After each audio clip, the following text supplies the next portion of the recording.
हाँ जी प्यारे हो। ਅੱਜ ਅਕਤੂਬਰ 20 2024 ਨੂੰ ਗੁਰੂ ਨਾਨਕ ਸਿੱਖ ਸਭਾ ਇੰਕ ਅਮਰੀਕਾ ਵੱਲੋਂ ਜੋ ਚਰਸਾਲ ਚੱਲ ਰਹੀ ਹੈ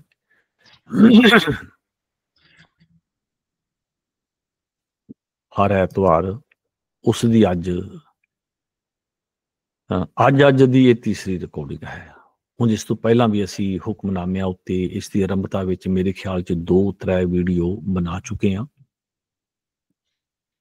ਇਹਨੂੰ ਤੁਸੀਂ ਅੱਜ ਦੀ ਅੰਤਲੀ ਵੀਡੀਓ ਕਹੋ, ਕਿਉਂਕਿ ਇਸ ਤੋਂ ਬਾਅਦ ਆਪਾਂ ਅੱਗੇ ਚੱਲਾਂਗੇ। ਹੁਣ ਆਪਾਂ ਪੰਜਾਬੀ ਬੋਲੀ ਦੀ ਜਿਸ ਲਿਪੀ ਵਿੱਚ ਲਿਖੀ ਹੈ, ਜਿਨ੍ਹਾਂ ਅੱਖਰਾਂ ਵਿੱਚ ਲਿਖੀ ਹੈ, ਔਰ ਉਸ ਬੋਲੀ ਦੇ ਇਸ ਲਿਪੀ ਦੇ ਜਿਹੜੇ ਚਿੰਨ੍ਹ ਹਨ, ਜਿਨ੍ਹਾਂ ਨੂੰ ਲਗਾ ਆਖਿਆ ਜਾਂਦਾ ਹੈ, ਮੈਂ ਲਗਾ ਦੀ ਥਾਂ ਤੇ ਬਹੁਤੀ ਵਾਰੀ ਸੁਰ ਚਿੰਨ੍ਹ ਆਖਦਾ ਹਾਂ।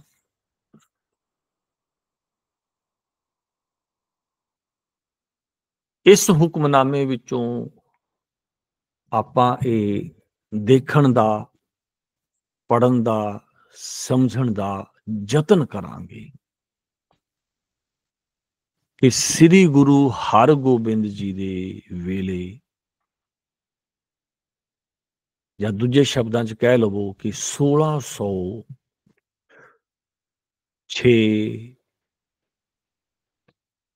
10, 15, 20, 30, ਉਹ ਜੋ 1600 ਈਸਵੀ ਤੋਂ ਅੱਗੇ ਦਾ ਵੇਲਾ ਹੈ, ਉਸ ਵਿੱਚ ਸਾਡੀ ਪੰਜਾਬੀ ਬੋਲੀ ਕੈਸੀ ਸੀ ਤੇ ਉਸ ਨੂੰ ਲਿਖਣ ਵਾਲੀ ਲਿਪੀ ਦਾ ਸਰੂਪ ਕੀ ਸੀ। ਔਰ ਇਹ ਬਹੁਤ ਮਹੱਤਵਪੂਰਨ ਹੈ। ਸੁਣਨ ਵਾਲੇ ਨੂੰ ਕਿੰਨਾ ਕੁ ਲੱਗੇ ਪਤਾ ਨਹੀਂ, ਪਰ ਇਸ ਵਿੱਚ ਇਤਨਾ ਗਿਆਨ ਪਿਆ ਹੋਇਆ ਕਿ ਜਿਸ ਨਾਲ ਅਸੀਂ ਕਈ ਐਸੀਆਂ ਲਿਖਤਾਂ ਦੀ ਪਰਖ ਕਰ ਸਕਦੇ ਹਾਂ। ਕਿਉਂਕਿ ਅੱਜ ਦੇ ਵੇਲੇ ਇਹ ਬਹੁਤ ਮਹੱਤਵਪੂਰਨ ਹੈ ਕਿ ਕੋਈ ਵੀ ਵਿਅਕਤੀ, ਕੋਈ ਵੀ YouTube ਵਾਲਾ, ਕਿਸੇ ਵੀ ਸੰਸਥਾ ਦਾ ਕੋਈ ਆਦਮੀ ਜਾਂ ਕੋਈ ਕਿਤਾਬ ਲਿਖਣ ਵਾਲਾ ਇੰਝ ਹੀ ਆਖ ਦਿੰਦਾ ਕਿ ਆਹ ਚੀਜ਼ ਗੁਰੂ ਜੀ ਦੇ ਹੱਥ ਲਿਖਤ ਹੈ, ਆਹ ਚੀਜ਼ ਗੁਰੂ ਜੀ ਦੇ ਵੇਲੇ ਲਿਖੀ ਗਈ ਹੈ। ਔਰ ਉਸ ਕਾਰਜ ਵਾਸਤੇ ਦਾਸ ਨੇ ਇਹਦੇ ਉੱਤੇ ਜਿੰਨਾ ਮੈਨੂੰ ਵੇਲਾ ਚਾਹੀਦਾ ਸੀ, ਬਿਨਾਂ ਗਿਣਤੀ ਤੋਂ, ਘੰਟਿਆਂ ਦੀ ਕੋਈ ਗਿਣਤੀ ਨਹੀਂ, ਔਰ ਕਿਤਨੀ ਬਾਰ ਪੜਿਆ ਇਸ ਗੱਲ ਦੀ ਵੀ ਕੋਈ ਗਿਣਤੀ ਨਹੀਂ ਹੈ। ਦਾਸ ਨੇ ਜਿਤਨੀ ਲੋੜ ਸੀ ਮੇਰੀ, ਮੈਂ ਇਹਦੇ ਵਿੱਚ ਆਪਣੀ ਲੋੜ ਪੂਰੀ ਕੀਤੀ, ਔਰ ਮੈਨੂੰ ਇਸ ਨੇ ਰੋਸ਼ਨੀ ਦਿੱਤੀ। ਇਹਨਾਂ ਹੁਕਮਨਾਮਿਆਂ ਦੇ ਇਸ ਅਧਿਐਨ ਨੇ ਐਸੀ ਰੋਸ਼ਨੀ ਦਿੱਤੀ ਕਿ ਹੁਕਮਨਾਮਿਆਂ ਦੇ ਇਸ ਅਧਿਐਨ ਦੀ ਰੋਸ਼ਨੀ ਵਿੱਚ ਹੁਣ ਆਪਾਂ ਦੇਖ ਸਕਦੇ ਹਾਂ ਕਿ ਕਿਹੜੀ ਰਚਨਾ ਕਿਸ ਕਾਲ ਦੀ ਹੈ। ਔਰ ਦਾਸ ਨੇ ਵੱਡੇ ਵੱਡੇ ਲਿਖਾਰੀਆਂ ਦੀਆਂ ਕੁਝ ਲਿਖਤਾਂ ਦੇ ਵਿੱਚ ਉਹ ਕਮਜ਼ੋਰੀ ਦੇਖੀ ਜੋ ਬਿਲਕੁਲ ਇੱਕ ਝੂਠ ਵਰਗੀ ਕੌਮ ਨੂੰ ਗੁੰਮਰਾਹ ਕਰਦੀ ਸੀ। ਔਰ ਮੈਂ ਆਪ ਜੀ ਨੂੰ ਫਿਰ ਕਹਿਣ ਲੱਗਾ ਕਿ ਮੇਰੀ ਗੱਲ ਸੁਣ ਕੇ ਜਾਂ ਕਿਸੇ ਹੋਰ ਦੀ ਲਿਖੀ ਕਿਤਾਬ ਪੜ੍ਹ ਕੇ ਜਾਂ ਕਿਸੇ ਦੇ ਕਹੇ ਨੂੰ ਸੁਣ ਕੇ ਅੱਗੇ ਭੱਜ ਪੈਣਾ ਤੇ ਮੰਨ ਲੈਣਾ, ਇਹ ਕੋਈ ਵਧੀਆ ਨਹੀਂ ਹੁੰਦਾ। ਤਾਂ ਮੈਂ ਇਹ ਸਮਝਦਾ ਕਿ ਹਰ ਸੱਜਣ ਇਹਦੇ ਉੱਤੇ ਯਤਨ ਕਰੇ। ਤੁਸੀਂ, ਮੈਂ ਥੋੜਾ ਇੱਥੇ ਕਰਾਂਗਾ, ਆਪ ਜੀ ਬਹੁਤ ਸਾਰਾ ਅਧਿਐਨ ਕਰਨਾ। ਆਰੰਭ ਕਰਦੇ ਹਾਂ। ਸਭ ਤੋਂ ਪਹਿਲਾਂ ਇਸ ਹੁਕਮਨਾਮੇ ਵਿੱਚ ਤੁਸੀਂ ਊੜਾ ਦੇਖਣਾ, ਊੜਾ ਆਰੰਭ ਵਿੱਚ ਓੰਕਾਰ ਵਾਲਾ ਹੀ ਤੁਸੀਂ ਦੇਖਣਾ। ਔਰ ਮੈਂ ਕੀ ਕੀਤਾ ਹੋਇਆ ਇਹਨਾਂ ਪੱਤਰਿਆਂ ਤੇ ਇਸ ਸੇਵਾ ਵਿੱਚ ਕਿ ਇਸ ਵਿੱਚੋਂ ਜਿਹੜੇ ਸ਼ਬਦ ਦਾਸ ਨੂੰ ਜ਼ਿਆਦਾ ਜ਼ਰੂਰੀ ਲੱਗੇ ਮੇਰੇ ਅਧਿਐਨ ਵਾਸਤੇ, ਮੇਰੀ ਲੋੜ ਵਾਸਤੇ, ਉਹ ਸ਼ਬਦ ਵੀ ਲਿਖੇ, ਤੇ ਜਿਨ੍ਹਾਂ ਅੱਖਰਾਂ ਨੂੰ ਦਾਸ ਸਿੱਖਣਾ ਸਮਝਣਾ ਚਾਹੁੰਦਾ ਸੀ ਉਹ ਵੀ ਖੱਬੇ ਸੱਜੇ ਲਿਖੇ, ਤੁਸੀਂ ਇਸ ਤੋਂ ਵਧੇਰੇ ਕਰ ਲੈਣਾ ਜਿੰਨੀ ਤੁਹਾਡੀ ਲੋੜ ਹੈ, ਤੁਸੀਂ ਆਪਣੀ ਲੋੜ ਪੂਰੀ ਕਰ ਲੈਣਾ। ਔਰ ਮੈਂ ਕਹਿ ਸਕਦਾ ਕਿ ਮੈਂ ਆਪਣੀ ਲੋੜ ਲਈ ਜਿਤਨਾ ਚਾਹੀਦਾ ਸੀ, ਔਰ ਮੇਰੀ ਲੋੜ ਗੁਰਬਾਣੀ ਵਾਸਤੇ ਹੈ। ਗੁਰਬਾਣੀ ਦੀ ਖੋਜ, ਅਧਿਐਨ, ਲਿਖਾਈ, ਸੁਧਾਈ ਵਾਸਤੇ ਜੋ ਚਾਹੀਦਾ ਸੀ, ਦਾਸ ਨੇ ਇਹਦੇ ਵਿੱਚੋਂ ਲੈਣ ਦਾ, ਸਮਝਣ ਦਾ ਯਤਨ ਕੀਤਾ। ਸਭ ਤੋਂ ਪਹਿਲਾਂ ਜੋ ਇੱਕ ਓੰਕਾਰ ਵਾਲਾ ਊੜਾ ਹੈ, ਔਰ ਇਸ ਸਾਰੇ ਹੁਕਮਨਾਮਿਆਂ ਵਿੱਚ ਊੜਾ ਜਿਹੜਾ ਹੈ, ਤੁਸੀਂ ਦੇਖਣਾ ਕਿ ਜਿਹੜੀ ਅੱਜ ਦੀ ਊੜੇ ਦੇ ਉੱਪਰ ਆਪਾਂ ਘੁੰਡੀ ਇਉਂ ਪਾਉਂਦੇ ਹਾਂ, ਗੁਰੂ ਹਰਗੋਬਿੰਦ ਜੀ ਦੇ ਕਾਲ ਤੱਕ ਇਹ ਉੱਪਰਲੀ ਊੜੇ ਦੀ ਘੁੰਡੀ ਨਹੀਂ ਸੀ ਅਜੇ ਤੱਕ ਦੁਨੀਆ ਤੇ ਪੈਦਾ ਹੋਈ। ਇਹ ਤੁਸੀਂ ਓੰਕਾਰ 'ਚ ਦੇਖਣਾ। ਤੇ ਹੁਣ ਮੈਂ ਆਪ ਜੀ ਨੂੰ ਇੱਕ ਹੀ ਸ਼ਬਦ ਹੈ ਇੱਥੇ ਲਿਖਿਆ ਹੋਇਆ ਹੈ, ਰਾਊ, ਹੈ ਨਾ, ਊ, ਉੱਥੇ ਵੀ ਤੁਸੀਂ ਊੜੇ ਦਾ ਰੂਪ ਦੇਖੋਗੇ। ਮੈਂ ਯਤਨ ਕੀਤਾ ਜਿਉਂ ਦੀ ਤਿਉਂ ਬਣਾਉਣ ਦਾ, ਪਰ ਮੇਰੇ ਕੋਲ ਕਿਧਰੇ ਕਿਧਰੇ ਰਹਿ ਗਿਆ ਹੋਵੇਗਾ। ਊ ਦੇਖ ਲੈਣਾ। ਇੱਥੇ ਇੱਕ ਹੋਰ ਸ਼ਬਦ ਹੈ, ਹਾਂ ਇੱਥੇ ਵੀ ਆ ਦੇਖੋ ਜੀ, ਉੱਤਮ, ਆ ਸ਼ਬਦ ਨਹੀਂ, ਉੱਤਮ ਹਾਰੂ ਦੁਆਰੇ, ਉੱਥੇ ਉੱਤਮ ਦੇ ਵਿੱਚ ਤੁਸੀਂ ਦੇਖੋਗੇ ਊੜੇ ਦੇ ਉੱਤੇ ਘੁੰਡੀ ਨਹੀਂ ਸੀ ਇਸ ਹੁਕਮਨਾਮੇ ਵਿੱਚ। ਛੇਵੇਂ ਪਾਤਸ਼ਾਹ ਜੀ ਦੀ ਵੇਲੇ ਜੋ ਊੜੇ ਦਾ ਰੂਪ ਸੀ ਉਹ ਐਸਾ ਸੀ। ਠੀਕ ਹੈ ਜੀ। ਉਸ ਤੋਂ ਬਾਅਦ ਆਪਾਂ ਆ ਜਾਂਦੇ ਹਾਂ ਆਇੜਾ। ਇਹਦੇ ਵਿੱਚ ਇਹ ਹੈ ਆਇੜਾ। ਆ ਤੁਸੀਂ ਦੇਖੋਗੇ ਇਹ ਆਇੜਾ ਇੱਥੇ ਹੈ, ਤੇ ਮੈਂ ਕਿੱਥੋਂ ਲਿਆ, ਇੱਥੋਂ ਲਿਆ, ਭਾਈ ਅਨਤੇ, ਇਹ ਆਇੜਾ ਹੈ। ਤੇ ਇਸ ਆਇੜੇ ਵਿੱਚ ਕੀ ਵਿਸ਼ੇਸ਼ ਹੈ ਕਿ ਇੱਕ ਤੇ ਅੱਜ ਦੀ ਪੰਜਾਬੀ ਵਾਲਾ ਸਾਡਾ ਜਿਸ ਤਰ੍ਹਾਂ ਆਪਾਂ ਲਿਖਦੇ ਹਾਂ ਉਸ ਤਰ੍ਹਾਂ ਦਾ ਨਹੀਂ ਹੈ।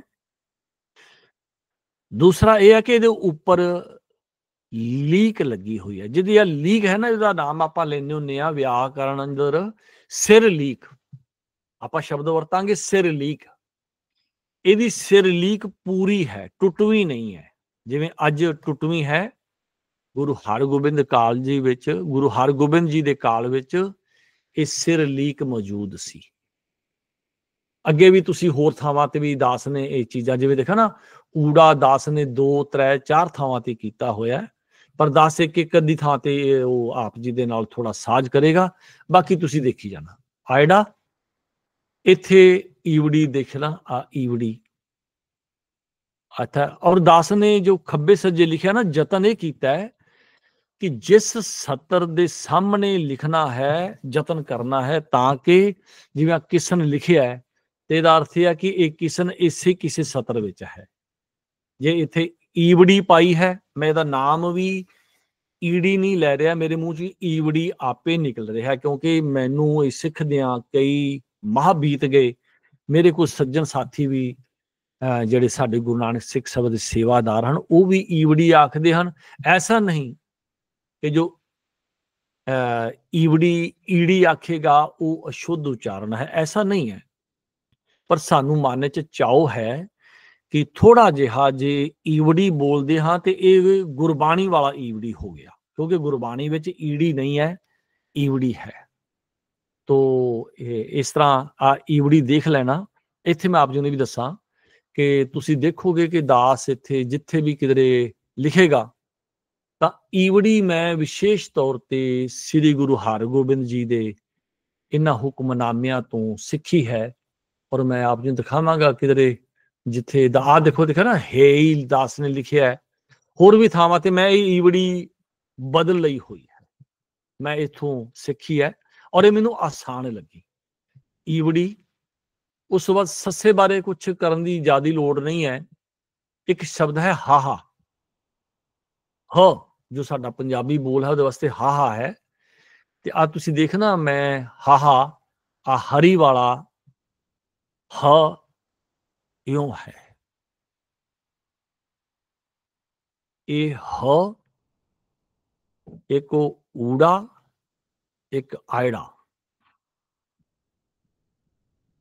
ਇਹ ਐਸੇ ਅੱਖਰ ਹਨ ਜਿਹੜੇ ਸਾਡੇ ਪਾਸ ਇੱਕ ਕੁੰਜੀ ਵਰਗੇ ਹਨ, ਕਸਵੱਟੀ ਵਰਗੇ ਹਨ। ਕਸਵੱਟੀ ਵਰਗੇ ਜੋ ਦੱਸਦੇ ਹਨ। ਜੇ ਤੁਸੀਂ ਸਾਰੇ ਚਿੰਨ੍ਹਾਂ ਨੂੰ ਹੁਕਮਨਾਮਿਆਂ ਵਿੱਚੋਂ ਸਕੈਨ ਨਹੀਂ, ਜਿਹਨੂੰ ਆਪਾਂ ਕਹਿੰਦੇ ਹੁੰਦੇ ਆ ਸਕਰੀਨਸ਼ਾਟ ਲੈ ਕੇ ਆਪਾਂ ਕਰਾਂਗੇ, ਅੰਤ ਵਿੱਚ ਜਾ ਕੇ ਤਿਆਰ ਕਰ ਲਾਂਗੇ ਨਾ, ਉਹ ਸਾਰੇ ਹੁਕਮਨਾਮੇ ਸਾਨੂੰ ਫਿਰ ਕੋਈ ਵੀ ਅਸੀਂ ਲਿਖਤ ਪਰਖ ਨਹੀਂ ਹੋਵੇਗੀ ਤਾਂ ਅਸੀਂ ਦੇਖਾਂਗੇ ਇਹ ਜਿਹੜਾ ਹ ਹੈ ਨਾ, ਇਹ ਅੱਗੇ ਵੀ ਜਾ ਕੇ ਕਈਆਂ ਥਾਵਾਂ ਤੇ ਆਵੇਗਾ, ਕਈ ਹੱਥ ਲਿਖਤਾਂ 'ਚ ਵੀ ਐਸਾ ਹੈ। ਤਾਂ ਇਹ ਹ ਜਿਹੜਾ ਦਾ ਆਕਾਰ ਹੈ, ਇਹ ਗੁਰੂ ਹਰਗੋਬਿੰਦ ਜੀ ਦੇ ਵੇਲੇ ਦਾ ਹੈ। ਇਹ ਇਉਂ ਇਹਦੇ ਵਿੱਚ ਕਿਉਂ ਪਾਇਆ ਗਿਆ, ਇਹ ਆਪ ਜੀ ਜਾਂ ਕੋਈ ਸੱਜਣ ਤਾਂ ਸਮਝ ਸਕਦਾ ਹੈ ਜੇ ਕੋਈ ਇਸ ਲਿਪੀ ਦਾ ਵਿਕਾਸ ਰਾਜੇ ਅਸ਼ੋਕ ਤੱਕ ਸਮਝੇ। ਅਦਾਸਨ ਨੇ ਅਸ਼ੋਕ ਰਾਜੇ ਤੋਂ ਆਰੰਭ ਕੀਤਾ ਹੋਇਆ 3 ਬਰਖ ਪਹਿਲਾਂ, ਪਰ ਉਹਦੀ ਆਪਾਂ ਇੱਥੇ ਗੱਲ ਨਹੀਂ ਕਰਾਂਗੇ। ਹੋ ਗਿਆ ਜੀ। ਉਸ ਤੋਂ ਬਾਅਦ ਕੱਕਾ ਤੇ ਦੱਦਾ, ਇਹ ਦੋਵੇਂ ਇੱਕ ਦੂਜੇ ਨਾਲ ਜੁੜਦੇ ਜਿਹੜੇ ਥੋੜਾ ਜਿਹਾ ਭੇਦ ਹੈ, ਮੈਂ ਆਪ ਨੂੰ ਦੱਸ ਦਿਆਂ। ਜਿਵੇਂ ਕੱਕਾ ਹੈ ਉਹ ਅੱਖਰ ਇਸ ਤਰ੍ਹਾਂ ਹੈ ਜਿਵੇਂ ਆ ਇੱਥੇ ਲਿਖਿਆ ਹੋਇਆ ਹੈ, ਪਰ ਜਿਹੜਾ ਦੱਦਾ ਹੋਵੇਗਾ ਉਹ ਦੱਦੇ ਦੀ ਇਹ ਅੱਧ ਤੱਕ ਤੇ ਦੋਵੇਂ ਇੱਕੋ ਜੈਸੇ ਨੇ। ਜਿੱਥੇ ਕ ਹੈ ਇੱਥੇ ਤੱਕ ਦ ਆਉਂਦਾ ਹੈ, ਪਰ ਕ ਦੀ ਜਿਹੜੀ ਹੇਠਲੀ ਲੀਕ ਹੈ ਉਹ ਇਸ ਤਰ੍ਹਾਂ ਸੱਜੇ ਪਾਸੇ ਨੂੰ ਮੁੜ ਜਾਂਦੀ ਹੈ ਤੇ ਦ ਦੀ ਜਿਹੜੀ ਹੈ ਉਹ ਉੱਤੇ ਨੂੰ ਚਲੀ ਜਾਂਦੀ ਹੈ। ਮੈਂ ਇੱਥੇ ਆਪ ਜੀ ਨੂੰ ਦਿਖਾ ਦੇਣਾ, ਆ ਦੇਖੋ ਜੀ, ਆ ਫਿਰੰਦੋ ਵਾਲੇ ਥਾਂ ਤੇ ਦ ਜਿਹੜਾ ਤੁਸੀਂ ਦੇਖ ਸਕਦੇ ਹੋ, ਦੋਵੇਂ ਸ਼ਬਦ ਕ ਤੇ ਦ ਇੱਥੇ ਤੱਕ ਦੋਵੇਂ ਇਕੱਠੇ ਹਨ ਇਸ ਹੱਥ ਲਿਖਤ ਵਿੱਚ, ਤੇ ਦ ਜਿਹੜਾ ਹੈ ਉੱਤੇ ਇਸ ਤਰ੍ਹਾਂ ਚਲਾ ਗਿਆ ਕ, ਫਿਰ ਖ ਵੀ ਛੱਡ ਦੇਣਾ ਮੈਂ, ਉਹਦੇ ਉੱਤੇ ਜ਼ਿਆਦਾ ਮੈਨੂੰ ਲੱਗਦਾ ਨਹੀਂ ਹੈ, ਪਰ ਫਿਰ ਵੀ ਮੇਰੇ ਸਾਹਮਣੇ ਆਵੇਗਾ ਤੇ ਮੈਂ ਆਪ ਜੀ ਦੇ ਨਾਲ ਕਰ ਲਵਾਂਗਾ। ਖ ਹੋ ਗਿਆ, ਗ, ਇੱਕ ਘ ਵੀ ਦੇਖਣ ਵਾਲਾ ਹੈ, ਮੈਂ ਦੇਖਦਾ ਘ ਜੇ ਮੇਰੇ ਸਾਹਮਣੇ ਛੇਤੀ ਆ ਜਾਵੇ ਤੇ ਘ ਹੋ ਗਿਆ। ਘ ਦੇ ਉੱਤੇ ਨਾ ਆਈੜੇ ਵਾਂਗੂ ਲੀਕ ਲੱਗੀ ਹੋਈ ਹੈ, ਸਿਰ ਲੀਕ, ਔਰ ਉਹ ਗੁਰੂ ਹਰਗੋਬਿੰਦ ਜੀ, ਖਿਮਾ ਕਰਨਾ, ਗੁਰੂ ਹਰਗੋਬਿੰਦ ਜੀ ਦੇ ਅੱਗੋਂ ਜਿਹੜੇ ਸੁਪੁੱਤਰ ਹਨ ਮੇਰੇ ਸ੍ਰੀ ਗੁਰੂ ਤੇਗ ਬਹਾਦਰ ਜੀ, ਉਹਨਾਂ ਦੇ ਹੁਕਮਨਾਮੇ ਵਿੱਚ ਵੀ ਕਈ ਚੀਜ਼ਾਂ ਐਸੀਆਂ ਹੀ ਹਨ। ਘ ਉੱਤੇ ਲੀਕ ਹੈ ਤੇ ङ ਹੁਕਮਨਾਮਿਆਂ ਵਿੱਚ ਮੇਰੀ ਦ੍ਰਿਸ਼ਟੀ ਵਿੱਚ ਅਜੇ ਨਹੀਂ ਆਇਆ, ਮੈਨੂੰ ਯਾਦ ਵੀ ਨਹੀਂ ਵੀ ਕਿਸੇ ਵੀ ਹੁਕਮਨਾਮੇ 'ਚ ङ ਤੇ य ਆਇਆ ਹੋਵੇ, ਕਿਉਂਕਿ ਉਹ ਜਿਹੜੇ ਹਨ ਨਾ ਉਹ ਅੱਖਰ ਰੂਪ ਵਿੱਚ ਬੋਲੀ ਵਿੱਚ ਕਰੀਬ ਨਹੀਂ ਆਉਂਦੇ, ਉਹਦਾ ਫਿਰ ਆਪਾਂ ਕਾਰਨ ਕਰਾਂਗੇ। ਉਸ ਤੋਂ ਬਾਅਦ ਆ ਗਿਆ ਚ, ਚ ਤੇ ਛ, ਦੋ ਸ਼ਬਦ ਬੜੇ ਉਚੇਚੇ ਹਨ। ਆ ਦੇਖੋ ਚ, ਜਿਵੇਂ ਨਾ ਭਾਈ ਚੇਤੂ, ਚੇਤੂ ਵਿੱਚ ਚ ਤੁਸੀਂ ਦੇਖੋਗੇ, ਤੇ ਮੈਂ ਯਤਨ ਕੀਤਾ ਉਸੇ ਚ ਨੂੰ ਪਹਿਲਾਂ ਇੱਥੇ ਬਣਾਇਆ ਹੈ, ਪਰ ਦਾਸ ਹੋਰ ਥਾਵਾਂ ਤੇ ਵੀ ਦੇਖਿਆ ਤੇ ਉਹ ਜਿਹੜਾ ਚ ਹੈ, ਫਿਰ ਦਾਸ ਆ ਜਿਹੜਾ ਚ ਬ੍ਰੈਕਟ 'ਚ ਲਿਖਿਆ ਹੋਇਆ, ਦਾਸ ਅੱਜ ਕੱਲ ਇਹ ਚ ਨੂੰ ਪਾਣਾ ਆਰੰਭ ਕੀਤਾ ਸੀ ਤਾਂ ਉਹ ਮੇਰੇ ਗੁਰੂ ਨਾਨਕ ਸਿੱਖ ਸਭਾ ਦੇ ਜੋ ਸਾਡੇ ਸੇਵਾਦਾਰ ਹਨ ਵੀਰ ਗੁਰਵਿੰਦਰ ਸਿੰਘ ਜੀ, ਉਹਨਾਂ ਨੇ 1-2 ਵਾਰੀ ਆਖਿਆ ਵੀ ਹਾਂ ਜੀ ਆ ਚ ਤੁਸੀਂ ਦੇਖਣਾ, ਆ ਚੇਤੂ ਤੇ ਅੱਗੇ ਜਾ ਕੇ ਨਾ ਇਸੇ ਸਤਰ 10 ਦੇ ਵਿੱਚ ਹੈ ਦਿਆਲ ਚੱਢਾ, ਚੱਢਾ ਵਿੱਚ ਚ ਦੇਖਣਾ, ਦਾਸ ਨੇ ਸੱਜੇ ਪਾਸੇ ਚੱਢਾ ਸ਼ਬਦ ਵੀ ਲਿਖਿਆ ਹੈ ਤੇ ਚ ਤੁਸੀਂ ਦੇਖਣਾ ਕਿ ਇਹਦੀ ਆਕ੍ਰਿਤੀ ਕੈਸੀ ਹੈ। ਤਾਂ ਦਾਸ ਅੱਜ ਕੱਲ ਇਹ ਚ ਲਿਖਦਾ ਹੈ। ਇਹ ਕਿਉਂ ਲਿਖਦਾ ਹੈ, ਇਹਦੇ ਵੀ ਕਾਰਨ ਹੈ, ਉਹ ਮੈਂ ਇਹਦੇ ਅੰਤ ਵਿੱਚ ਦੱਸਿਆ, ਹੋ ਸਕਦਾ ਇਸ ਤੋਂ ਬਾਅਦ ਇੱਕ ਵੀਡੀਓ ਹੋਰ ਬਣਾਉਣੀ ਪੈ ਜਾਵੇ ਅੱਜ, ਕਿਉਂਕਿ ਅੱਜ ਜਾਂ ਨਾ ਵੀ ਬਣਾਵਾਂਗੇ ਤੇ ਫਿਰ ਅਗਲੀ ਇਸ ਤੋਂ ਬਾਅਦ ਆਵੇਗੀ। ਚ ਦੇਖ ਲੈਣਾ, ਤੇ ਦਾਸ ਨੇ ਜਿਹੜਾ ਪ੍ਰਚਲਿਤ ਚ ਸੀ ਉਹ ਮੈਨੂੰ ਚੰਗਾ ਨਹੀਂ ਲੱਗਾ, ਮਨ ਨੂੰ ਉਹ ਵਧੀਆ ਨਹੀਂ ਲੱਗਾ, ਅਨੁਕੂਲ ਨਹੀਂ ਹੈ, ਉਹ ਕਿੱਥੇ ਨਹੀਂ ਫਿਰ ਦੱਸਾਂਗੇ। ਚ ਹੋ ਗਿਆ। ਇੱਕ ਛ ਸ਼ਬਦ ਹੈ ਇਹਦੇ ਵਿੱਚ, ਠ, ਉਹ ਦੇਖਣ ਵਾਲਾ, ਉਹ ਅਗਲੇ ਹੁਕਮਨਾਮੇ ਵਿੱਚ ਹੈ, ਇੱਥੇ ਜਿੱਥੇ ਆ ਲਿਖਿਆ ਨੇ ਮਾਸ ਮੱਛੀ, ਆ ਮੱਛੀ ਵਾਲੀ ਥਾਂ ਤੇ ਤੁਸੀਂ ਛ ਦੇਖਣਾ, ਪਰ ਇਹ ਛ ਇਸ ਹੁਕਮਨਾਮੇ ਵਿੱਚ ਤੇ ਜਿਹੜਾ ਅੱਗੇ ਇੱਕ ਦੂਜਾ ਨਾ ਉੱਥੇ ਵੀ ਮੱਛੀ ਸ਼ਬਦ ਹੈ, ਉੱਥੇ ਇਹ ਇਸ ਤਰ੍ਹਾਂ ਦਾ ਆਇਆ ਹੈ, ਪਰ ਉਸ ਤੋਂ ਬਾਅਦ ਇਹ ਰੂਪ ਅੱਗੇ ਨਹੀਂ ਆਇਆ, ਇਹ ਰੂਪ ਉਸ ਤੋਂ ਅੱਗੇ ਨਹੀਂ ਆਇਆ। ਉਸ ਤੋਂ ਅੱਗੇ ਜਿਹੜਾ ਰੂਪ ਆਇਆ ਉਹ ਦਾਸ ਨੇ ਆਪਣੇ ਹੱਥ ਵਿੱਚ ਜਿਹੜਾ ਹੈ ਉਹ ਲਿਆ ਹੋਇਆ। ਛ ਹੋ ਗਿਆ ਜੀ।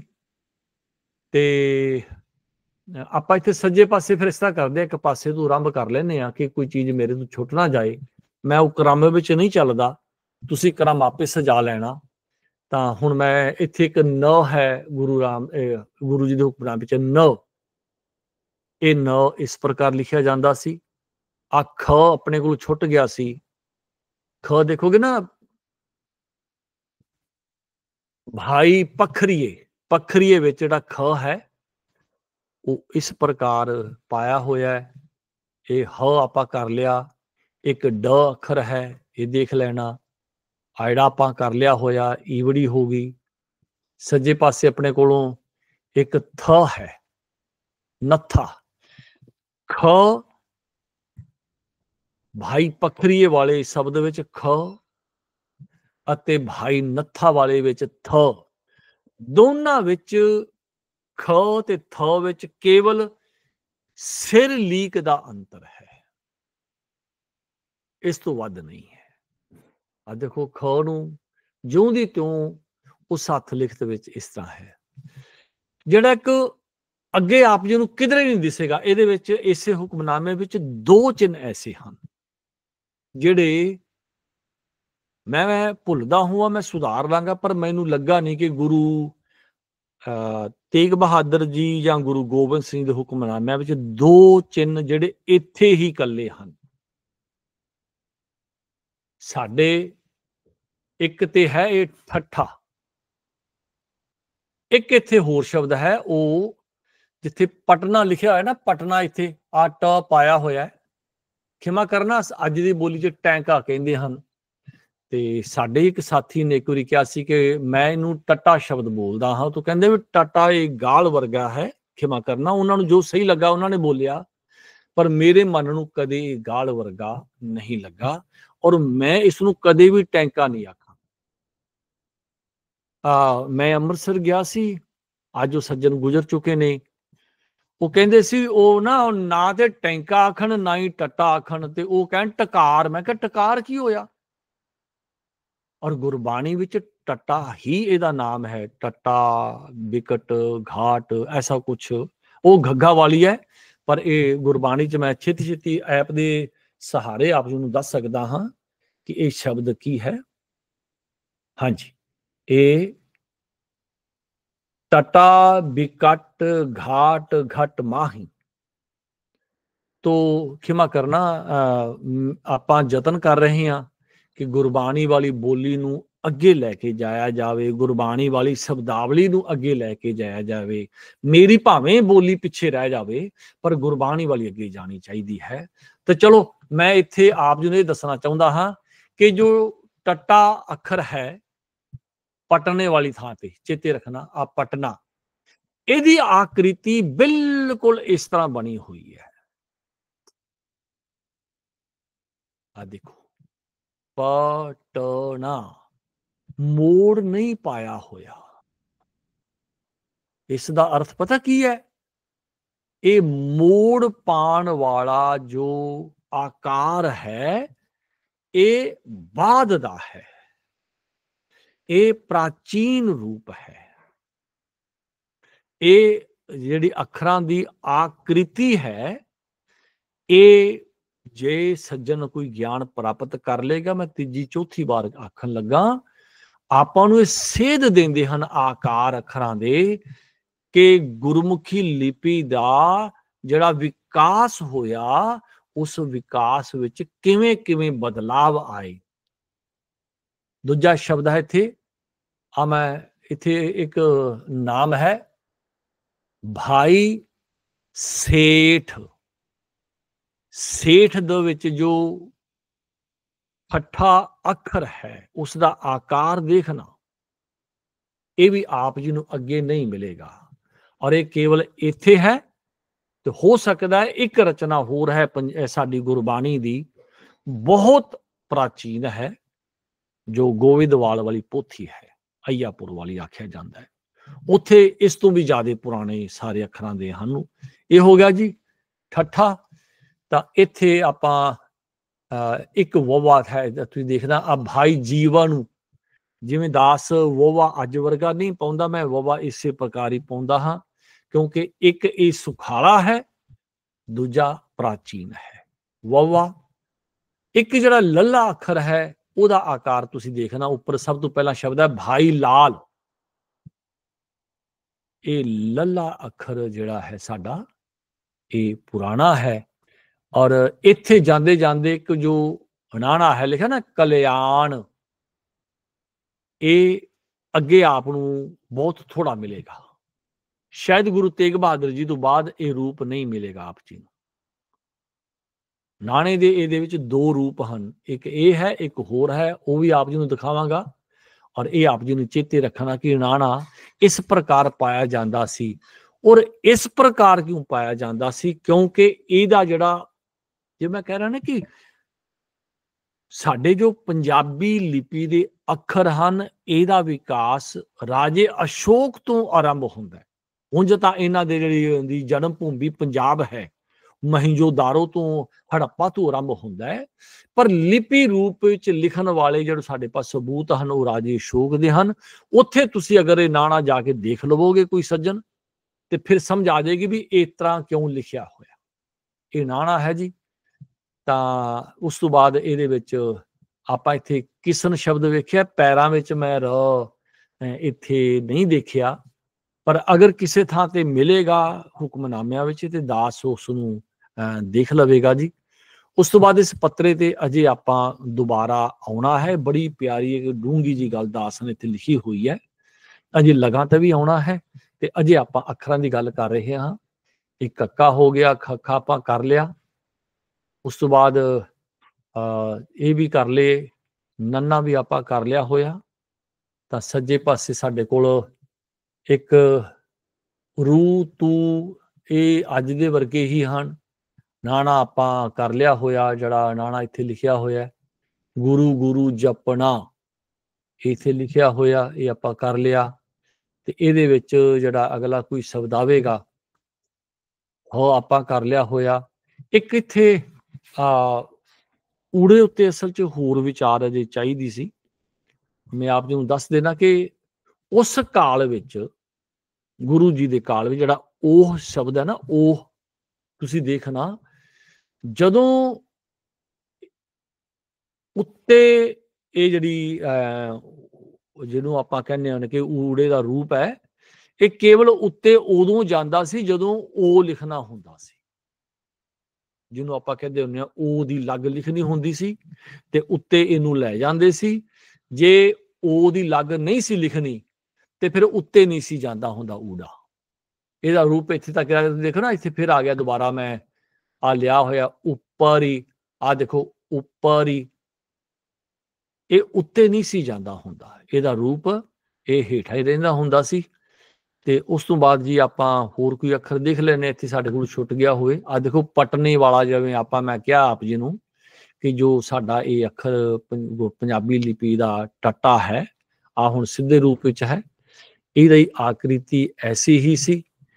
ਤੇ ਹੋਰ ਇੱਥੇ ਜੀ ਸਾਡੇ ਪਾਸ ਅੱਖਰਾਂ ਵਿੱਚ ਆ ਜੀਓ ਪਿੰਡ ਵਿੱਚ ਤੁਸੀਂ ਊ ਨੂੰ ਦੇਖੋਗੇ ਕਿ ਇਹਦਾ ਆਪ ਜੀ ਨੂੰ ਪੂਰਾ ਹੋ ਗਿਆ ਹੋਵੇਗਾ ਕਿ ਇਹ ਊੜੇ ਦਾ, ਜਿਵੇਂ ਮੈਂ ਆ ਜੀਓ ਲਿਖਿਆ ਹੋਇਆ ਜੀਓ ਪਿੰਡ, ਤਾਂ ਮੈਂ ਪੂਰਾ ਅੱਜ ਦੀ ਪੰਜਾਬੀ ਵਾਲਾ ਊੜਾ ਉੱਤੋਂ ਘੁੰਮ ਕੇ, ਔਰ ਉੱਤੋਂ ਘੁੰਮ ਕੇ ਵਾਪਸ ਆਉਣਾ ਇਹ ਬਹੁਤ ਬਾਅਦ ਵਿੱਚ ਹੋਇਆ, ਗੁਰੂ ਜੀ ਦੇ ਕਾਲ ਵਿੱਚ ਨਹੀਂ ਸੀ। ਤਾਂ ਇਹ ਜੀ ਆਪਾਂ ਜਿਹੜੇ ਕੁਝ ਸ਼ਬਦ ਹਨ, ਤਾਂ ਦਾਸ ਨੇ ਕੁਝ ਸ਼ਬਦ ਉੱਤੋਂ ਇਕੱਠੇ ਕਰਕੇ ਇੱਥੇ ਲਿਖੇ ਹਨ। ਜਗ ਜੀਵਨ ਨੂੰ ਹਰੀ ਚੇਤੂ ਉੱਤਮ, ਔਰ ਇਹ ਲਿਖੇ ਵੀ ਮੈਂ ਬਹੁਤੇ ਬੜਾ ਚਿਰ ਲਾ ਕੇ ਲਿਖੇ ਹਨ। ਯਤਨ ਕੀਤਾ ਕਿ ਜੋ ਹੁਕਮਨਾਮੇ ਵਿੱਚ ਅੱਖਰ ਦੀ ਆਕ੍ਰਿਤੀ ਹੈ ਮੈਂ ਉਵੇਂ ਹੀ ਲਿਖਾਂ। ਚੇਤੂ ਉੱਤਮ ਸੁੰਦਰੂ ਕਿਸਨ ਫਿਰੰਦੋ ਵਾਚਨੀ ਰੁਜਗਾਰੂ ਚੀਰੀ ਬਹੁਤੀ ਹਕੀਕਤੀ ਸੰਗਤੀ ਹੈਈ ਸੰਗਤੀ। ਆ ਦੀਰਘ ਹੈ ਸੰਗਤੀ, ਦੇਖੋ ਮੈਂ ਬੋਲਣ ਚ ਸੰਗਤੀ ਕਹਿ ਕੇ ਚਲਾ ਗਿਆ, ਦੀਰਘ ਬੋਲਿਆ ਨਹੀਂ। ਅੱਜ ਦੀ ਪੰਜਾਬੀ ਚ ਵੀ ਅਸੀਂ ਦੀਰਘ ਬੋਲਦੇ ਨਹੀਂ, ਪਰ ਲਿਖੀ ਦੀਰਘ ਜਾਂਦੇ ਹਾਂ। ਸਰਬੱਤੀ ਉਪਰਿ ਵਿਚੀ ਇਕ ਤੂੰ ਹੈ ਨੀ, ਕਾਰਵਾਰੂ ਓਹ ਕਾਰੀ ਭਾਰੀ ਜਿੱਥਹੂ ਕਿਥਹੂ। ਤੇ ਹੁਣ ਇਸ ਤੋਂ ਬਾਅਦ ਅੱਖਰਾਂ ਉੱਤੇ ਇੱਕ ਹੋਰ ਆਪਾਂ ਵੀਡੀਓ ਬਣਾਵਾਂਗੇ, ਜਿਸ ਵਿੱਚ ਆਪਾਂ ਅੱਖਰ ਦੇਖੇ ਸੀ, ਹੁਣ ਆਪਾਂ ਪੰਜਾਬੀ ਲਿਪੀ ਦੀਆਂ ਜਿਹੜੇ ਲਗਾਂ ਹਨ ਆਪਾਂ ਉਹ ਦੇਖਣੀਆਂ ਹਨ। ਉਹ ਇਸ ਤੋਂ ਬਾਅਦ ਹੋਵੇਗਾ। ਤੇ ਮੈਂ ਇੱਥੇ ਅੱਜ ਮੈਨੂੰ ਲੱਗਦਾ ਕਿ ਸਮਾਪਤੀ ਕਰਨੀ ਪੈ ਜਾਣੀ ਹੈ, ਕਿਉਂਕਿ ਅੱਜ ਆਪਣੀ ਤੀਸਰੀ ਇਹ ਵੀਡੀਓ ਹੋ ਚੁੱਕੀ ਹੈ। ਤਾਂ ਮੈਨੂੰ ਲੱਗਦਾ ਕਿ ਅੱਗੇ ਨਹੀਂ ਜਾਣਾ ਚਾਹੀਦਾ। ਅਗਲੀ ਵਾਰੀ ਆਪਾਂ ਫਿਰ ਦੁਬਾਰਾ ਜੋ ਇਹ ਲਗਾਂ ਤੋਂ ਆਰੰਭ ਕਰਾਂਗੇ ਤੇ ਨਾਲ ਹੋਰ ਕੀ ਕਰਾਂਗੇ, ਦੇਖਾਂਗੇ ਕਿ ਜੇ ਇਹ ਲਗਾਂ ਕਰਕੇ ਤਾਂ ਫਿਰ ਆਪਾਂ ਉਸ ਤੋਂ ਅੱਗੇ ਜਾਵਾਂਗੇ, ਕਿਉਂਕਿ ਲਗਾਂ ਉੱਤੇ ਕੁਝ ਵਿਸ਼ੇਸ਼ ਵਿਚਾਰਾਂ ਇੱਥੇ ਕਰਨੀਆਂ ਹਨ। ਤੇ ਮੈਂ ਇੱਥੇ ਜੀ ਅੱਜ ਦੀ ਸਮਾਪਤੀ ਕਰਦਾ ਹਾਂ। ਤੇ ਠੀਕ ਹੈ ਪਿਆਰਿਓ, ਸਮਾਪਤੀ ਤੋਂ ਬਾਅਦ ਆਪ ਜੀ ਕੀ ਕਰਨਾ ਕਿ ਯਤਨ ਕਰਨਾ ਜੋ ਮੈਂ ਆਪ ਜੀ ਦੇ ਅੱਗੇ ਕੁਝ ਸਾਂਝਾ ਕਰ ਰਿਹਾ। ਦਾਸ ਉਂਝ ਤਾਂ ਇਹਦੇ ਉੱਤੇ 2003 ਤੋਂ ਲੱਗਾ ਹੋਇਆ, ਪਰ ਉਦੋਂ ਥੋੜਾ ਪੜਿਆ ਜਿਵੇਂ ਬਾਕੀ ਸਾਰੇ ਕਰਦੇ ਹਨ। ਪਰ ਪਿਛਲੇ 3-4 ਵਰਖਾਂ ਦੇ ਵਿੱਚ ਬਹੁਤ ਜ਼ਿਆਦਾ ਵੇਲਾ ਲਾ ਕੇ ਇਹਦੇ ਵਿੱਚੋਂ ਬਹੁਤ ਗਿਆਨ ਵੀ ਮਿਲਿਆ ਤੇ ਵੇਲਾ ਵੀ ਬਹੁਤ ਲਾਣਾ ਪਿਆ। ਤਾਂ ਤੁਸੀਂ ਸੁਣ ਲੈਣਾ, ਜਿੰਨੀ ਕੁ ਤੁਹਾਡੀ ਲੋੜ ਹੈ ਤੁਸੀਂ ਕਰ ਲੈਣਾ। ਮੇਰੀ ਜਿਤਨੀ ਲੋੜ ਸੀ ਜਾਂ ਮੈਨੂੰ ਜਿਤਨਾ ਗਿਆਨ ਚਾਹੀਦਾ ਸੀ ਉਹ ਮੈਂ ਲੈ ਲਿਆ।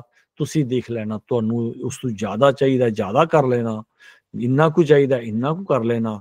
ਤੇ ਜੇ ਨਹੀਂ ਚਾਹੀਦਾ ਤਾਂ ਵੀ ਆਪ ਜੀ ਦੀ ਖੁਸ਼ੀ ਹੈ ਜੀ। ਮੈਂ ਇੱਥੇ ਸਮਾਪਤੀ ਕਰਦਾ।